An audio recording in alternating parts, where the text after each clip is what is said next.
I'm Sarah Lane, and on this episode of Net at Night, we'll talk to CEO and co-founder of Formspring.me. We'll find out which country is using social networks the most, and we'll laugh at a very unfortunate Google Pac-Man phone call. That's all up next. Netcasts you love. From people you trust.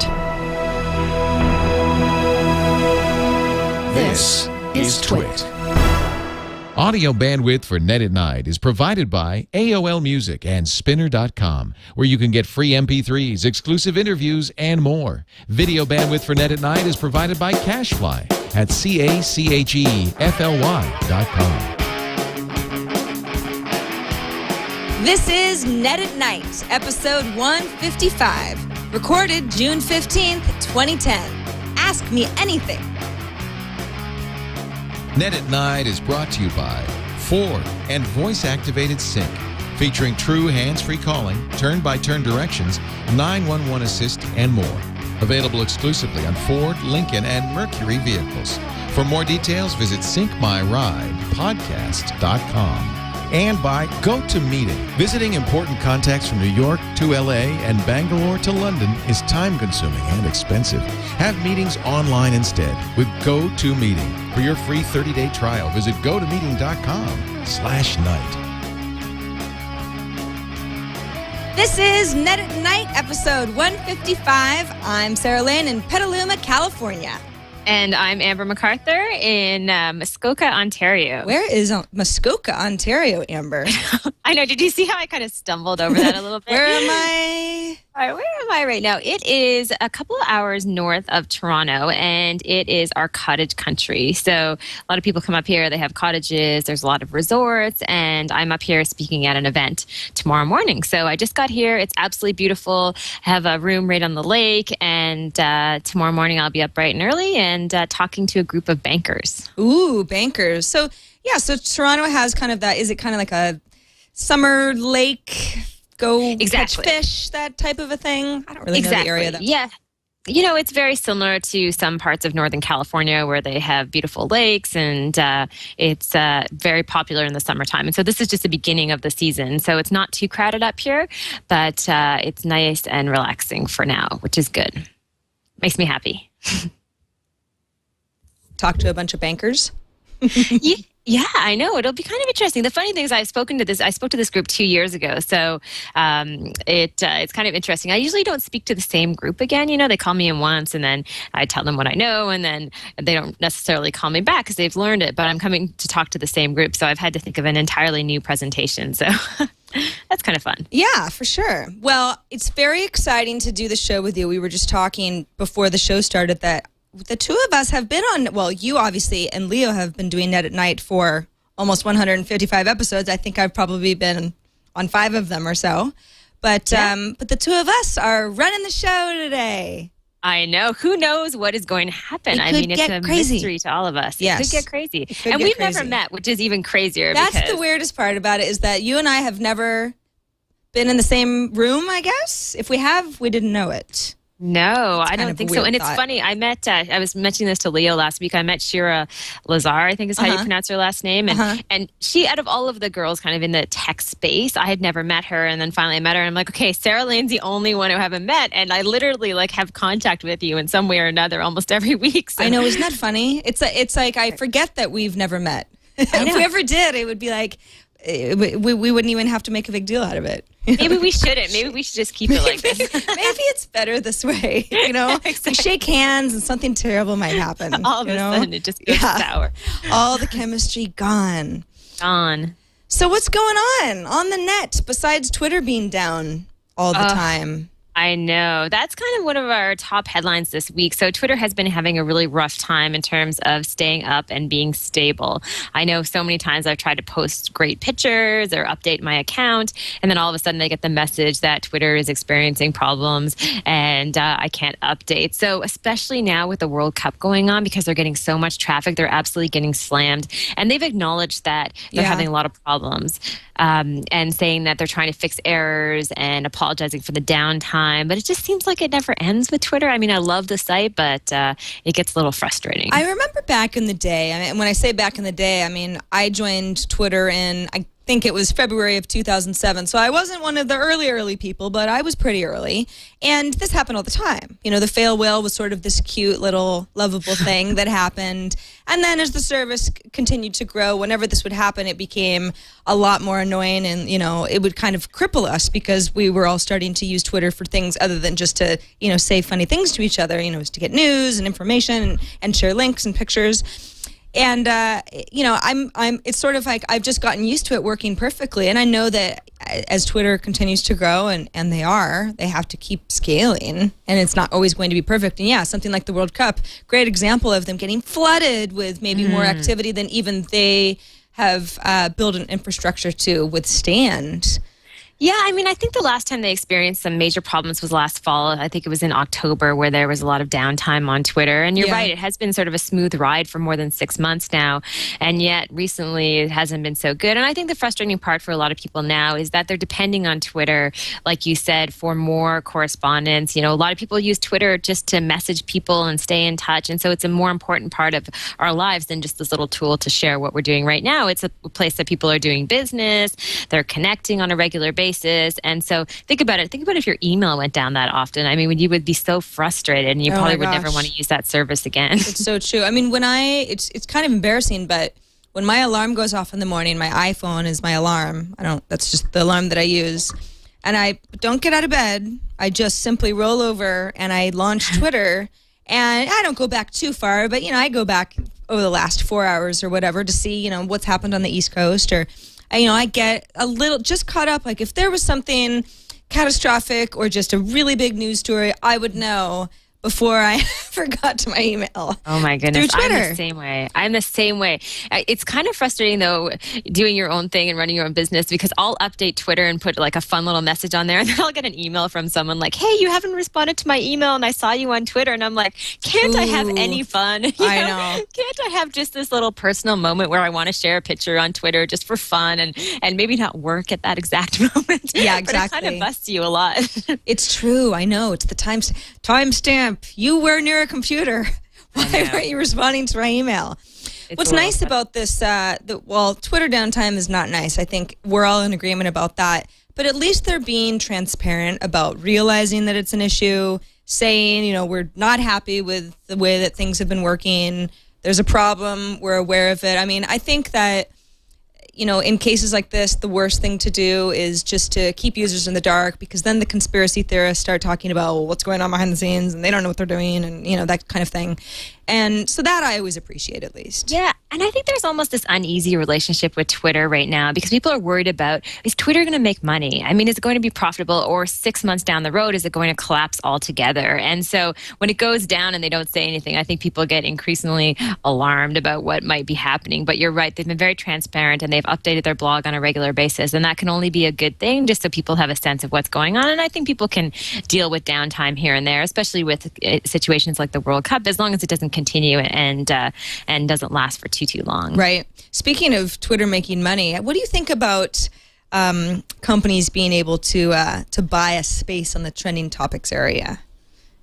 I don't really like that too much. I mean, that's my gut reaction. Mine too. Yeah. I'm all for companies figuring out ways to use social media to make money, but when they kind of invade on a space like that, which is naturally user generated and it's based on popularity, I just feel as it's just too much. And, you know, isn't Twitter enough right now for companies? I mean, they can go out there, they can broadcast all they want, they can, you know, get their customers. Do they really need to go that extra step and get into trending topics? I don't know. I don't think so, though. Yeah, I agree. I obviously, you know, the whole, is Twitter going to make money, and if so, how, question has been around since day one. And I think that, you know, they're obviously trying to go about it carefully and intelligently, and, you know, as non-invasive as possible for the overall user experience. But I feel like, and, you know, we'll wait and see what it looks like once this is actually rolled out. But trending topics seems like a really weird place to do that, because trending topics is supposed to be organically what really is the most talked about. And I know that people kind of game trending topics to a certain extent anyways, and it's not trending topics is almost never a reflection of the topics that I'm most interested in, but I at least get the sense of I have it to my San Francisco area. So at least, I'll kind of look at that on a regular basis and get a sense of what people in at least my area on Twitter are talking about. And I don't like the idea of that being fussed with for profit. But again, I guess it depends on how they roll it out. I'm with you. I totally agree. So we have another article here, which is probably good for us because obviously we spend way too much time online. Yes, we have problems. Sarah admitting she wakes up to Twitter. I pretty much do the same thing. And I sometimes check it before I even check my email. It was really interesting to read this article that came out on Mashable just a few hours ago where Nielsen had done a study talking about internet usage in 2010 and particularly usage in the social media space. So their stats revealed that 22% of the time you're spending online, you're engaging in social media. I thought that was pretty phenomenal, especially if you look at the growth compared to last year. 22%, huh? What do you think that accurately reflects your usage? I think that's so, yeah. probably pretty accurate. I mean, I would say, social media, that's also kind of tough because it's like, I also consider, the article the Mashable article where we got this information has, Facebook sharing capability over on the left-hand rail. Yeah. It's like, do I read the article and I send it to you? Are we now participating in some sort of social media? It's kind of like the social media is such a thread in so many things that I wouldn't necessarily say I was on a social media site, but I'm still kind of using those behaviors. Does that make sense? Yeah, I think you're right. The web has obviously become more social all the time, and there are so many tools for sharing. I even consider sites like YouTube to be social media sites in a lot of ways because of all the sharing capabilities. And so I think it's not so much just that the user is spending more time using social media sites. I think the web in general is just going towards being a social environment, and naturally the users will follow. So it's interesting, to think about how our world is changing so quickly and how all these tools to connect are really becoming increasingly important. And just to, think that people are spending this amount of time. Like I know just looking here, when they talk about the average person is spending about 6 hours on these type of social media sites in April 2010, where last year they spent about 3 hours and 30 minutes. So that's some pretty significant growth. Yeah, it's twice as much time. You wonder, people complain about, kids not going outside or playing too many video games. It's social media. That's what's keeping them in. Although I guess with an iPad now or your iPhone or a variety of Android devices or netbooks and laptops, then we could just take everything with us. What's also kind of weird, I thought, was that Australians apparently spend the most time on social networking sites, an average of 7 hours and 19 minutes in April. U.S. and Italy came in second and third with 6.5 hours each. Australia. I was actually really surprised about that as well. And if I'm right, I should check out the article again. Is Canada on the list? I feel like they weren't when I looked initially. I should check again just to see. But the Australia thing surprised me a little bit. That's a pretty significant amount of time as well. But I wondered where Canada kind of fell, and it looks like it's not there at all, which is... Yeah, I'm not seeing it either. I don't think they included it because I think, if they actually did, we would be pretty high up on the list just based on, I think it's 1 in 2 Canadians now is on Facebook. So We're a pretty heavy user group when it comes to social media.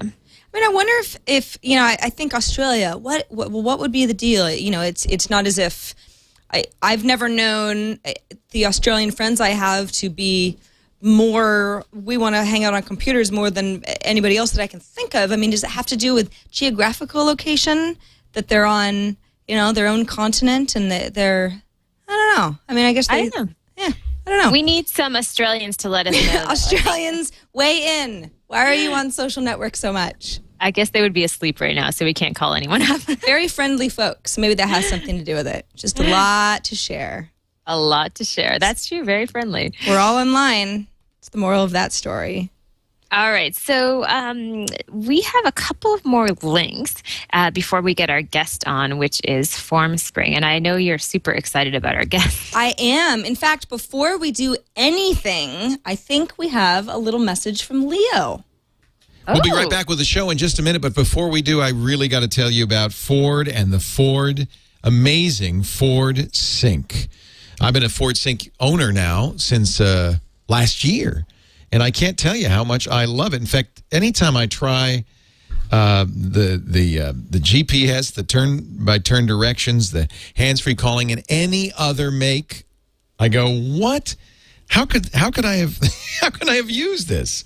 I won't say the name, but our Toyota Highlander, the other car in the family, just doesn't cut it compared to this. I want you to go to syncmyridepodcast.com. You can find out more about the amazing Ford Sync. Syncmyridepodcast.com. Details are there, video. You can watch Sync in action. Let me give you an idea of some of the features. I mean, we're all making mobile phone calls these days in our car, and you know how dangerous that is. Ford Sync keeps your hands on the wheel, your eyes on the road while you're making these calls. You press the button on the steering wheel. The Sync says, what do you want to do? You say phone. Then it says, okay, who do you want to call? You say by name who you want to call, or you can dial a number by number. Never look off the road. Never keep your get your hands off the wheel, and yet you can do everything that you'd want to do. For instance, I use it with Dial to Do, which is a great service, and I'm able to, add stuff to the calendar, send email messages and everything, all using the Ford Sync. It's just incredible. It's true hands-free calling. You also get turn-by-turn directions. You get 911 assist, so if something bad should happen, it will call 911 for you, send the GPS coordinates to them. Sync is available exclusively on Ford, Lincoln, and Mercury dealers. It works with most Bluetooth-enabled phones. In fact, I have a number of phones all connected to my Sync, even my iPad connected to Sync, not for phone calls, but to listen to the audio. You get personalized traffic alerts, music and podcast search on my iPad, on my iPhone, and most MP3 players on my iPod. If there are traffic alerts and if there's a problem with traffic, it will reroute you with turn-by-turn directions. On some phones, audible text messages as well. They'll read you the text messages. Go to syncmyridepodcast.com and learn more. And the next time you're in the market for a car, this is, believe it or not, a reason to consider a Ford. There are lots of other great reasons. I love my Mustang, but Ford Sync makes it all the better. syncmyridepodcast.com. Or visit your Ford dealer and get them to demonstrate the fantastic Ford Sync. syncmyridepodcast.com. Thanks for letting me interrupt. Guys, Thanks, Leo. Now back to the show. That's so funny. It's so funny that Leo, his other car is a Toyota Highlander, which is a car that I own, but I just drove a Ford Fusion with the Sync technology, and I thought my next car has to be a Ford with this technology. It is so amazing. I love it, and can't wait to get my hands on one of those cars. And I love the cars that have the cameras where you can see out the back. I don't know why. I've seen a lot of tech, but for some reason I'm still fascinated. Oh, it's the best, especially if you're trying to get out of a particularly tight parking space you paralleled into. It's so cool. It is really cool. I love it. Yeah, my car does the beep, beep, beep when I'm going backwards and I'm getting close to something. But once I saw one of those cameras, I was like, are you kidding me? My little beepy beep thing is so obsolete. It Not seems like cool the brick anymore. phone as far as, going back to old technology. Yeah, absolutely. It's fun to have Leo beam in. That was hilarious. Yeah, I know. He was just at E3, and now he's here, and now he's gone. Who knew? Yeah. Who knew? It's magic. TV. All right. So we do have another link in the social media space before we get our guest. And, it's funny because I end up having all these links about social media, not just because this is kind of what I do a lot of now, but because I find that many of the tech sites, that's what they're reporting on. I get so much stuff from TechCrunch and Mashable, and more it's all social media news. That's what Mashable does best anyway. Right. But this was kind of interesting that people are watching Facebook videos longer, and Facebook is now the 5th largest video site. And I thought that was kind of funny because I don't watch a lot of videos on Facebook. What about you? I watch. That's a very good question. You know what? I post videos on my Facebook page. Where fans can like me and things like that. So I do. I'm a video poster sporadically because I don't want to flood it and annoy people. But I can't really think of a lot of friends of mine in my news stream that are posting videos. That said, when they do, I do tend to watch them. Yeah, that's what I was thinking. If someone sends me a link to a video, I was thinking about this. I may not watch it, but you're right. If I see something in my news feed on Facebook, I might watch it because it's nice how they actually embed the videos. You can watch them right there in your news feed. Yeah. So you don't have to venture out to YouTube and visit the site there. So I think the whole experience is pretty seamless, which makes it nice. I think it's probably, I don't know how much it is really about Facebook as Facebook has been so widely adopted, and people do like that inline video viewing. I mean, on Twitter, unless you're using sort of a Firefox add-on or, Power Twitter or I'm sure there are others, you don't get that inline video experience yet. But on Facebook and, Tumblr works this way as well.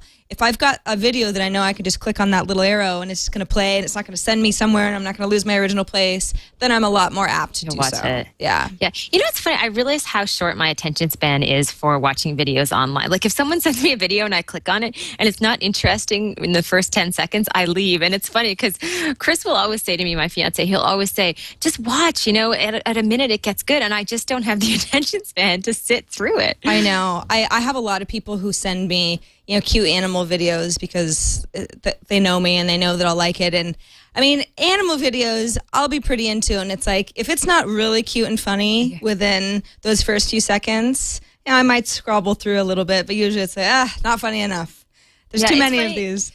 In this article as well, they talked about how long people were watching the videos. And for instance, the average time people would spend on a Facebook video was a minute and 45 seconds. So I thought it was kind of cool because I think that's, even though I say 10 seconds, the reality is I may watch for a minute or two, but maybe not necessarily that much longer. Right. Yeah, I think that's sort of, that just sort of plays into the whole question that when you and I as online video creators, we're always asking ourselves the question, well, how much is, how short is too short and how long is too long? And I mean, obviously the show Net at Night and a lot of the other shows on the Twit Network are a different sort of a format. We kind of tend to blather on and it's more of like an informal thing. But there are a lot of videos that I come across that I just, I'm watching and it's like, it's just too long. And it's not that it's not good. It's just, I don't feel like I have the time or the patience or I get distracted easily or whatever. So it's like that sweet spot is still kind of being figured out. So it's interesting that some services are finding that their video watch times are, longer or better or just more intact in general. And I think it's not like television either, because with television, even if there's a TV show I'm really not that interested in, I might leave it on in the background and do other things. But with the video, it's not as though I just leave it on the background for that noise. It says, if I don't like the video, I mean, click, it's closed, it's done. Right. And I'm not going back to the site. So it's a very different experience in terms of how we consume video. And I would think a challenge for a lot of people creating video as well. I mean, how do you actually create something that people want to watch and that is kind of sticky and interesting, because there's so much competition out there. I mean, if we look at this, I'm looking here that, they estimated that 41 million people watch videos on Facebook, which is more than Hulu, CBS, and Microsoft sites. So think about how much video content that is and how much noise there is in that space. I mean, you really have to do something unique to stand out. Yeah, absolutely. Oh, don't we know it? Oh, yeah. Like Net at Night, live. Exactly. Well, should we get our guest on from Formspring to come talk to us? All right. I see him over in our little corner. It's Abe. Now, Abe, I'm going to butcher your last name. I'm sure of it. Is it Olonoh? Can you hear me? Yeah. Hi, Abe.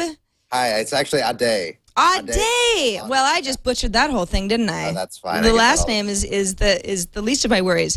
So Ade, and then just why don't you finish the rest of it for us? Olonoh. Ade Olonoh. That's a great name. It's a pretty name, yeah. Ade Olonoh. I guess I shouldn't say pretty when I'm referencing a man, right? Pretty name. Yeah. Handsome name. It's a very handsome name. This is what happens when the girls are running the show. Pretty. Ade Olonoh. Ade Olonoh is CEO and co-founder of one of my very favorite, I think it counts as a social networking site, Formspring, and that's at formspring.me. So good to have you on the show. I know we've been trying for, a couple months now. So thanks so much for being with us today. No problem. Thanks. Yeah, we've been very busy the last few months, but glad to be here. Well, you, as a company, physically, you're now based in San Francisco, isn't that right? And that's a new thing. Yeah, that's correct. We started out in Indianapolis and moved to San Francisco a couple months ago. So how do you like it? Indianapolis and San Francisco, probably kind of different. Yeah, very, very different. I love it here. Weather's awesome and it's great. Great space, especially considering what we're doing and what we're trying to do. So it's awesome to be here. So for everybody who's not familiar with FormSpring, I guess if I was to explain it the easiest way possible, I'd say, you sign up for an account. You just easy to sign up. You can sign up through Facebook. And once you have your FormSpring address, so like it's formspring.me/Sarah Lane is mine. Anybody, whether anonymous or they're FormSpring user, and those are settings that I can choose, can ask me any question that they want. It'll go into a queue, and then I can answer them if I want to. I can skip them if I want to. I can answer them in the order that I want to. I mean, it's like the simplest thing in the world, and it's really caught on. And, I mean, how do you explain it, Ade, to people who go, well, what is this question-answer thing? Isn't that a little, like too simple for the internet? Or Yeah, no, you explained the mechanics pretty well. Okay. Essentially, you can create a profile and people can ask you questions. Typically friends or people that know you in some way, whether they read your blog or follow you, elsewhere. And then you get a question into a private inbox and you can choose to delete it or answer it. And when you answer, that goes public. And then people can, similar to Twitter, you can follow a number of people within FormSpring and read their answers. So in terms of, why this is interesting to people, essentially, it's Q&A is kind of the foundation for how you interact with FormSpring. But in essence, what you have is that when you get questions in your FormSpring inbox, these are prompts for you to talk about yourself. And that's, one of the things that makes FormSpring incredibly addictive is that even the most introverted person, you ask them the right question and they can talk about themselves for hours. And so it's a lot less daunting than kind of a blank status box or blog draft post that you're looking at to try to think of something creative, original, witty. You're just responding to something that that at least one person cares about what you have to say about that topic. So it's kind of interesting as well, because I know one thing in terms of getting people to have conversations on sites like Twitter and Facebook, one of the best things that you can do is to ask a question. And like Sarah said, It's a very simple thing, and you may think, oh, this is dumb. Why would you ever want to do it? But the reality is, when you ask a question to a group of people, they are more inclined to answer that question than if you just make a comment and you expect them to comment based on that question. And I'm always interested in that. I mean, people are genuinely so interested in just the whole idea that someone's asking them a personal question and they can come back with any type of answer. So as far as the site, I'm looking at the homepage right now, and I'm not a FormSpring user, but obviously I need to sign up. I'm checking out the homepage, and you have a bunch of different questions, and if you don't want to answer one, you can try a different question. So what's that whole experience all about? So what we're trying to do there on the homepage is get you hooked to start talking about yourself and answering one of kind of our stock questions, and then the idea is that you start answering questions and you create an account and then start engaging with kind of people in your network, friends and people you're following elsewhere, to ask them questions as well. What's kind of cool about, and Amber, I think that, if we're being honest, we both can kind of admit that, you're often asked to write a bio, or, when you're building a new website, or, you kind of need to, tell people about yourself. It can feel a little kind of like, oh gosh, more about me type of a thing. And it's so much easier to be able to talk about yourself, which, I mean, as far as people who kind of do this sort of thing for a living, we kind of like doing it. But if someone's asking you a question, then I can go, oh, you want to know that specific thing? I have an answer for you. Thanks for asking. Rather than me kind of like do this, and now this is what kind of soup I like, and da-da-da. All of that stuff would seem, to me, really oversharey. But the fact that someone really wants to know, and they've asked me a specific question, what kind of soup is your favorite soup? Then I'd say, oh, gazpacho. And that doesn't feel so weird. So it's spurring on this conversation that otherwise would feel a little silly if it was just one-sided on my end. Ade, is that sort of the direction that you guys hope that people will be taking?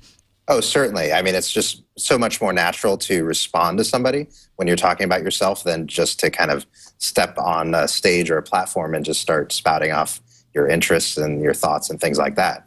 And when you think about how we interact, whether with friends, whether it's over coffee or beers or whatever, typical conversation is really, starts with Q&A. I mean, that's typically how we talk to each other. We start with a question and answer that and go back and forth, rather than just, spouting things at each other that really aren't may not be interesting to the other party. So I'm always interested when people who work on different websites, when they're at a cocktail party or they're talking to their grandmother or their parents, and they ask them, what do you do for a living? Because this seems like a perfect example of how do you explain this to someone when you meet them at a party? What do you say that you actually do? I run a site where you can answer questions. Is it as simple as that?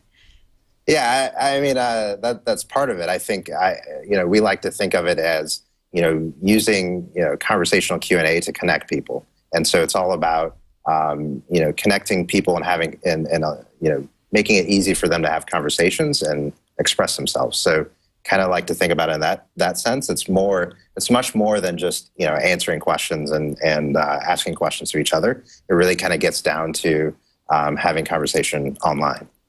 Ade, I know that there are, you can go in and customize your settings. So, for example, I let anybody ask me anonymous questions because I just get more of them that way. Because a lot of people ask me questions that they wouldn't necessarily ask me if they were logged in or if I knew who they were. I allow that, and I just kind of ignore the ones. I skip over the ones that I don't want to answer. And I know that if for some reason that bothered me, or if I wanted more control over it, I could just allow people who are FormSpring users or whatever. But what's the general user base like? I mean, do you find that, you've got a lot of folks asking, the rude anonymous questions, which is the way that the internet tends to go when people get to be anonymous? I mean, what's the general kind of culture of FormSpring so far? Yeah, I mean, it's pretty broad. I mean, like you said, you have a lot of control over how you set up your account.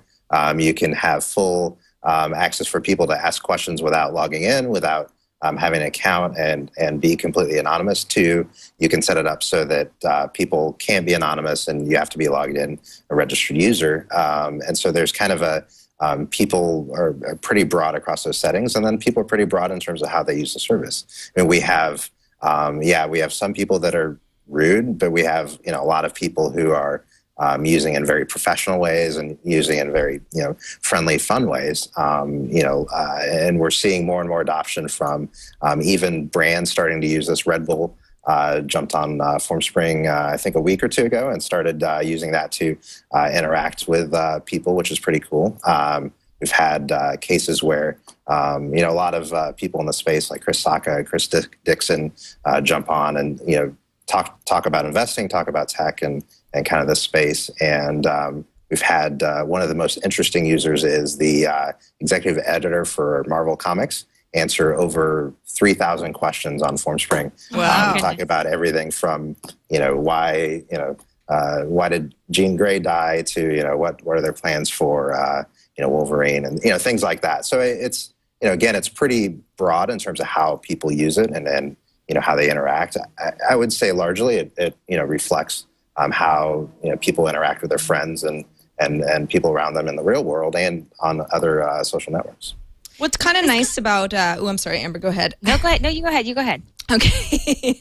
What's kind of nice, one of the things that I like about FormSpring, I had mentioned earlier in the show that I'm a Tumblr user as well, and Tumblr actually has very similar functionality built in to their dashboard experience. People can ask me questions, it goes into a queue, and then I can answer and publish them as I see fit. The problem I have with Tumblr is that if I kind of, promoted this whole ask me a question thing, it's either going to flood my Tumblr log or I have to ignore the questions. There's no sort of in-between other place to go. What's nice about FormSpring, and I've been doing this, is that most of my questions just live there, but if I want to port them over to Tumblr, every once in a while I answer a question I think, maybe my Tumblr community would be kind of interested in this, that I can selectively share. And that's not just Tumblr, that'll go Facebook and that I kind of like, because then it's sort of like, hey, if you really want to know more than you ever wanted to know about me, and you probably don't, but if you do, then you can go over to my Formspring page, and once in a while I can share with the rest of the world. So I guess I've answered my question. You really are a social media site. Yeah, we are, and we do connect with a lot of, we connect with Tumblr and Twitter, Facebook, and Blogger. A lot of people, and you're right. So most people don't share everything into their Twitter stream or Facebook or Tumblr, but there are a lot of people who really use Formspring as a platform to, I guess, serve as prompts for in-depth blog posts. And so they like to push to Tumblr or Blogger, places like that to really, sometimes the questions are pretty short, and we limit the questions to 255 characters, but the answers a lot of times, people answer with kind of pages of responses, and love to kind of share those responses with other platforms as well. Now, I'm just curious. So let's say I sign up for Formspring and I'm a first-time user. I mean, my biggest fear is that maybe no one wants to ask me any questions. I mean, for someone who is in that situation, are you kind of guaranteed that the community there will ask you something, or should you go out and friend other people and ask them questions? What's the best way to use it? It's definitely the latter. So we are different from other services in that there's no... your community is kind of built out of the community that you know in real life or on other networks. So if you join Formspring, really what you need to do is to tell your friends that you're on Formspring, or broadcast that on Twitter, Facebook, etc., or else just start diving into friends' accounts and start asking them questions, so you're there. We're really about interacting with people that you care about, more so than. So, for example, there's no way in Formspring to just jump on and ask the community a question. You have to ask somebody specifically a question. Okay. And similarly, the community doesn't ask you a question en masse. Somebody that knows you somehow has to ask you a question. Okay. Now, you've just surpassed 700 million questions. I read this post on TechCrunch, which is pretty phenomenal. That's a lot of data that you have in terms of some of the most popular questions. Is there a number one question that gets asked more than anything? No, I mean, we don't have great statistics on the ranking of questions, but I mean, it's the questions are very broad. I would bet that the number one question is one of our stock questions that you get when you sign up for an account, just because it's just a more, again, it's more conversational. So the questions tend to be tailored towards the person you're asking the questions of, not a specific question like, so not, not a one question that bubbles up to the top. Like, what did you eat for breakfast? That's not sort of topping the list. Yeah, probably not. I don't know. It may be I've had that before. But yeah. Ade, what's the? Do you have numbers of how many of those 700 million questions were actually asked, and how many of them were people using Formspring's internal? Let's get things going. I'll answer one of the stock questions that are in the queue. That's a good question. I don't. I don't have a good handle on that number. But I should say that number is questions that were answered. Right. Not questions that were asked. So we're not counting, questions that were deleted or kind of the stock. If you haven't answered it, that doesn't come into that count. So it's definitely actual usage, actual answers that are out there. Right. Published and in the stream. Yeah. So Formspring, one of the issues that I have, and it's sort of a feature request, and it's sort of a what's coming next. Okay, so bear with me here. So I've answered 497 questions on Formspring, so that's a pretty good number, all things considered. Not Marvel Comics number, but I've answered quite a few questions. I've gotten a lot of the same question multiple times, and usually that's I don't think it's because they didn't like my first answer. It's because they haven't. Clicked through, 10 pages to see that I already had answered that question a while ago. And what I kind of started doing at first was saying, well, I already answered that question. You should go through my archives. And then I thought, well, that's not really fair. If you've got over 400 answers, that's unfair to be asking someone to do that, because they're probably just asking me something off the top of my head. Right. Are we going to have some sort of, a tagging or a way for me to be able to kind of like, certain questions that maybe relate to food go here, or a way that people can search my answers more effectively than the way it is now? Yeah, we're looking at a number of different ways to solve that. Search is one thing that we're looking into how to do that in a way that scales across all those questions. And so ideally, yeah, they go to your profile and can kind of search your history of answers to figure out how you've answered a particular question before. It's a tough challenge, not just because of the scale, but when you think about the nature of the question. So because FormSpring is more about conversational questions and answers, a question like "What's your favorite beer?" There isn't a definitive answer to that, at least not necessarily every day. So your answer to that today might be different than your answer to that 3-6 months from now. And so there's an aspect of that where we're not trying to build a history of definitive answers to particular questions, but figuring out how to marry that with the challenge of you getting the same question over and over. I mean, that's not great for the user experience either. So right. It's kind of fun how much you can learn about a person. I've been looking at Sarah's page. Sorry, Sarah. Like, oh no, it's out there. It's out there for you to read, and anyone else who wants to. Great. But this is my favorite question. I have to say this one. Let's say there are only 100 people left alive on Earth, 50 men and 50 women. You and I, as in that person and Sarah, are in that group. What are my chances with you, Sarah? And I love your answer. Would you do me a favor and ask me again when there's actually only 100 of us left? I might be freaking out too much to want to procreate. Hard to say. It's true. You can just kind of dig into stuff that you would never think of asking, or you would never want to ask. Yeah, I mean, that is a great example of why I think FormSpring is so fun and why I've become such a return user. I don't even have email notifications turned on. I'm just going there, and there's usually a question or two that I answer. So I'm sold. But it's kind of like, there are these sort of random, sometimes someone is trying to just be funny. Questions that come up, it's like, it's a funny connection. In our Twit chat room that I've got open right now, it's maybe a question that I might see and just, there's too much going on and it's not quite the right place to come up with a witty retort, right? But FormSpring is actually really good for that sort of thing. And that particular user, as I recall, was logged in. And so, he knows that I know who he is, or I could look him up. And, we had a good time. And hopefully he got a chuckle out of it, too. So, yeah, I've having a lot of fun. Amber, you've got to sign up for this FormSpring thing. I know. I'm really interested, too, how brands are using it. You mentioned that Red Bull has started to use it. And all of a sudden, for me, when I read that article on TechCrunch, I kind of had that aha moment. Well, okay, this is a way that maybe FormSpring can stick around, make money. Because if you think about it, there are a lot of brands where I would like to ask them questions.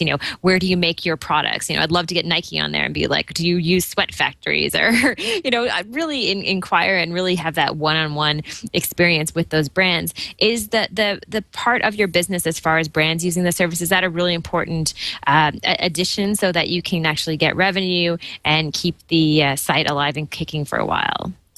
Yeah, it's really important for us to bring brands onto the platform, but it's not, Red Bull using that and kind of the other brands that have used that, there's no revenue in that for us.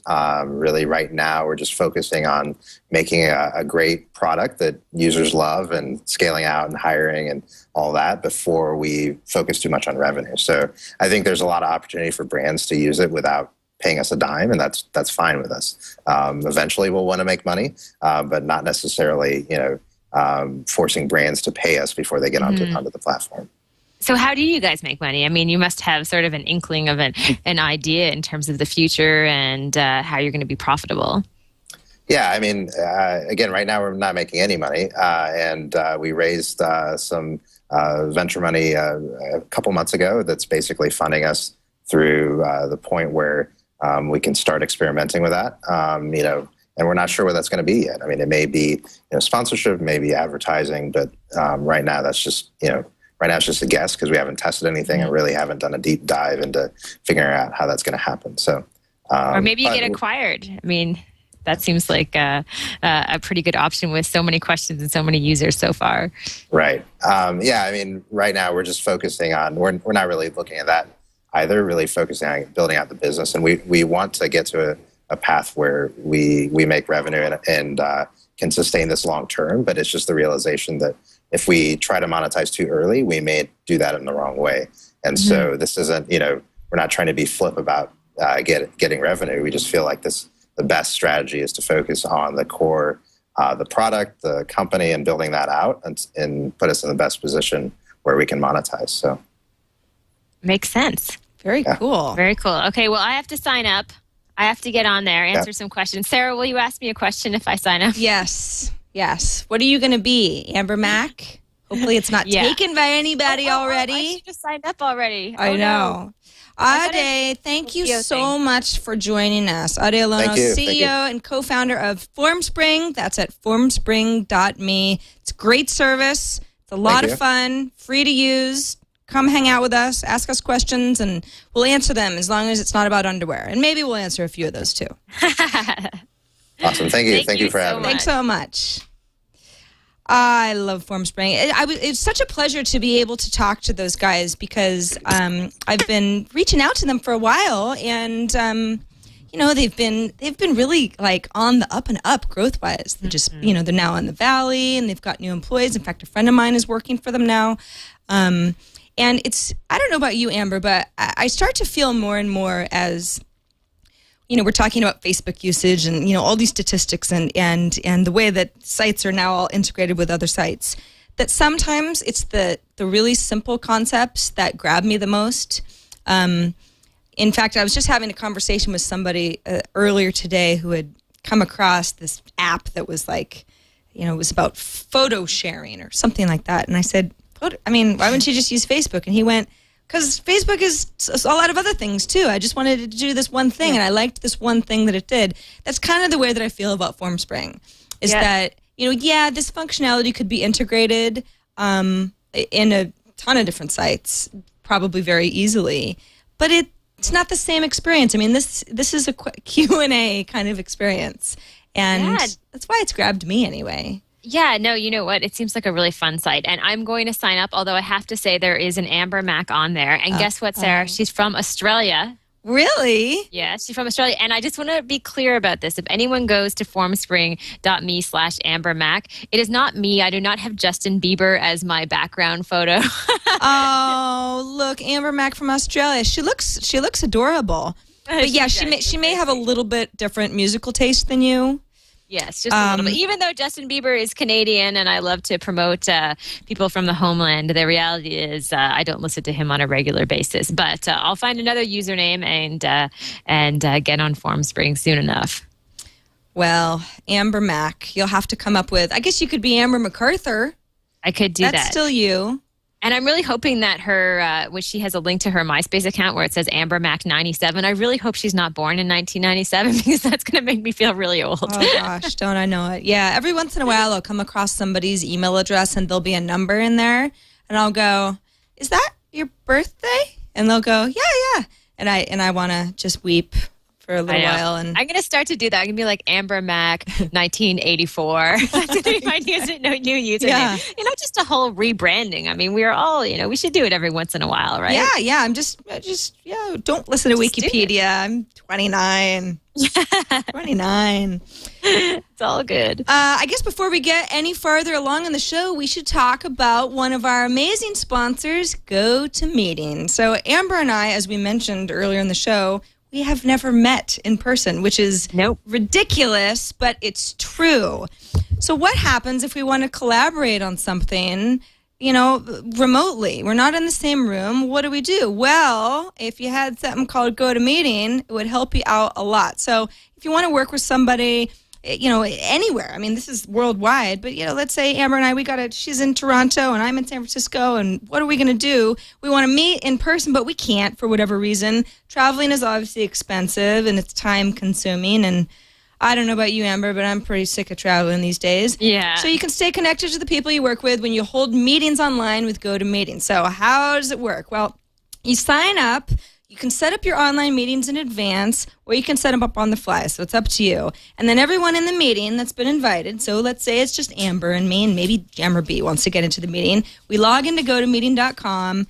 They can see my computer desktop, like say I have something to show everybody. Hey, what do you guys think about this new logo for the new show? I want to get your input, that kind of thing. So everybody's collaborating visually as if we were actually all in the same room, sitting next to each other. So you get this connectedness of being there without having to go anywhere, which is, in this day and age, come on, that's just the way that we all need to operate. We've got to do it. So you can use GoToMeeting for things like product reviews and demos. Let's say you're the FormSpring guides and you want to get acquired and you got to show Facebook that you really know what you're talking about. Sales presentations or training sessions, just kind of collaborative stuff. Everything's from your desk or your bed or, anywhere that you can turn on your computer, fire up GoToMeeting and tell your friends that it's time to chat. You can do that all at gotomeeting.com. So if you want to sign up today, you can get 30 days free, 30-day free trial. So you really have nothing to lose if you haven't tried this thing out yet.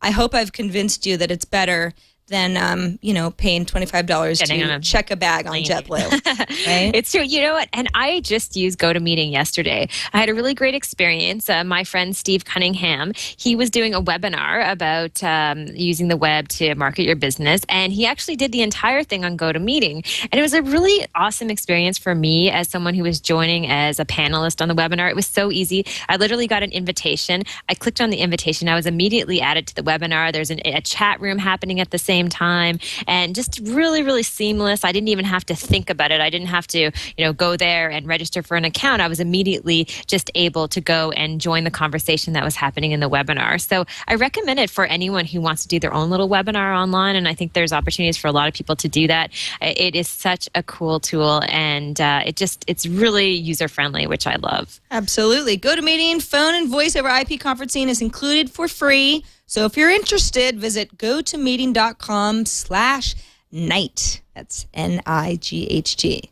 gotomeeting.com/night. Thanks for being our sponsor. Love it. We appreciate you.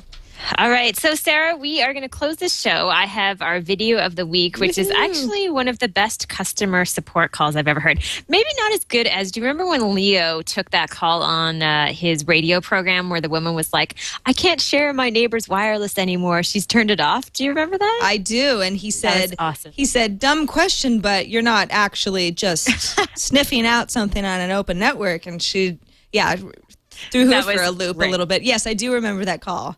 One of my favorites of all time. But I stumbled across this link today. It's called the Pac-Man call. Lady wants Pac-Man disabled from YouTube, or from Google, I should say. You remember when Google had the little Pac-Man game that you could play from their homepage a few weeks ago? Yeah, yes. From their homepage. I do. Well, this woman didn't like that very much, and this is a support call someone has recorded and put online just in the past couple of days. Speaking. Hi, this is Brian with Builder Support. Hi, Brian. Hi, I had a message to give you a call. Yes, I have, I was just installing something. I have the Pac-Man game, and I want to disable that on my home page. I'll go away tomorrow. It'll go away tomorrow? Yeah, it actually says Google in the Pac-Man game. That's just because that's what Google put there. Okay. But how do I get rid of it? It'll go away tomorrow. So I can't study today? No, you can go to wherever you want. Where are you wanting to go? Well, I know I can go wherever I want, but the noise from the game is drowning out my Jeff Paul video. You can close that. You don't need to leave it open. I could close the Pac-Man thing? No, you can close your window. Once you've got your Jeff Paul open, you can close that.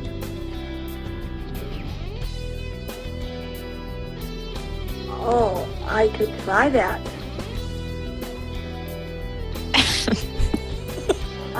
Are you in a hurry? Do you want to stay with me, or? Oh, no, yeah, I can stay with you while you do this.